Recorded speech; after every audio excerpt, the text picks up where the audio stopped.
திருப்பரங்குன்றம் தேர்தல் கள நிலவரம். திமுகவின் முதல் பெண் வேட்பாளர், கடும் போட்டியாளராக உருவெடுத்த கிருத்திகா தங்கபாண்டியன். மதுரையில் உள்ள 10 சட்டமன்ற தொகுதியில் திருப்பரங்குன்றம் சட்டசபை தொகுதியில் அதிமுக சார்பில் சிட்டிங் எம்எல்ஏ ராஜன் செல்லப்பா மீண்டும் போட்டியிடுகிறார். கடந்த 2021 சட்டசபை தேர்தலில் மதுரையில் உள்ள 10 தொகுதியில் அதிமுக வெற்றி பெற்ற 5 தொகுதிகளில் மேலூர் மற்றும் திருப்பரங்குன்றம் ஆகிய 2 தொகுதிகளில்தான் அதிமுக அதிக வாக்குகள் பெற்று வெற்றி பெற்ற தொகுதி. இதற்கு முக்கிய காரணம், கடந்த 2021 சட்டசபை தேர்தலின் போது இந்த 2 தொகுதிகளும் திமுக நேரடியாக போட்டியிடாமல் கூட்டணி கட்சிகளுக்கு ஒதுக்கியது அதிமுகவை அதிக வாக்கு வித்தியாசத்தில் வெற்றி பெற வைப்பதற்கு காரணமாக அமைந்துள்ளது. அந்த வகையில் கடந்த 2021 மேலூர் தொகுதியில் காங்கிரஸ் மற்றும் திருப்பரங்குன்றம் தொகுதியில் கம்யூனிஸ்ட் கட்சி வேட்பாளர்கள் போட்டியிட்டனர்.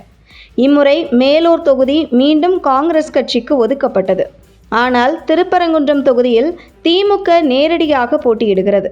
குறிப்பாக திருப்பரங்குன்றம் தொகுதி திமுக நேரடியாக போட்டியிட இருக்கிறது என்றதுமே பழுத்த அரசியல்வாதி, எம்ஜிஆர் காலத்திலிருந்து அதிமுகவில் இருந்து வரக்கூடிய ராஜன் செல்லப்பாவை எதிர்த்து திமுக சார்பில் போட்டியிடப் போவது யார் என்கின்ற எதிர்பார்ப்பு அந்த தொகுதி மக்கள் மத்தியில் இருந்தது.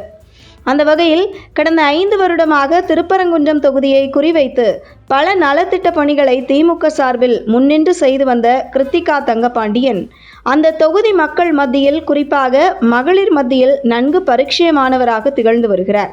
இதனைத் தொடர்ந்து திமுக சார்பில் கிருத்திகா தங்கபாண்டியன் வேட்பாளராக அறிவிக்க அதிக வாய்ப்புள்ளது என பரவலாக பேசப்பட்டு வந்த நிலையில், எதிர்பார்த்தது போன்றே கிருத்திகா தங்கபாண்டியன் திருப்பரங்குன்றம் தொகுதியில் திமுக வேட்பாளராக போட்டியிடுகிறார்.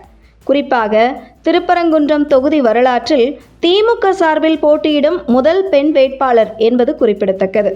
மேலும் இவர் வெற்றி பெற்றால் திருப்பரங்குன்றம் தொகுதியில் வெற்றி பெற்ற முதல் சட்டமன்ற உறுப்பினர் என்பதும் குறிப்பிடத்தக்கது.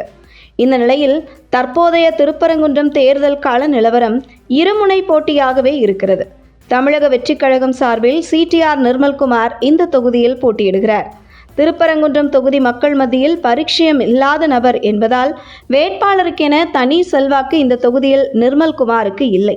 இருந்தாலும் விசில் சின்னம் விஜய் என தாவேக்க கணிசமான வாக்குகளை பெறும் என்பதை அந்த தொகுதியில் பார்க்க முடிகிறது.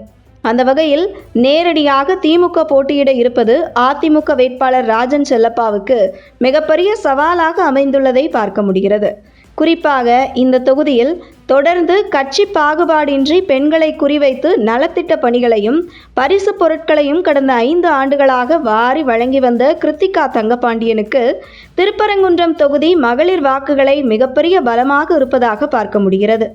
அதிமுக வேட்பாளர் ராஜன் செல்லப்பாவுக்கு கடுமையான போட்டியாளராக உருவெடுத்திருக்கிற கிருத்திகா தங்கபாண்டியன் அடுத்தடுத்து அதிமுக, திமுக 2 தரப்பினர் மேற்கொள்ள இருக்கும் தேர்தல் பிரச்சாரத்தை பொறுத்து மக்கள் யாருக்கு வெற்றி வாய்ப்பு உள்ளது என்பதை அடுத்தடுத்து வரும் நாட்களில் தெரிய வரும்.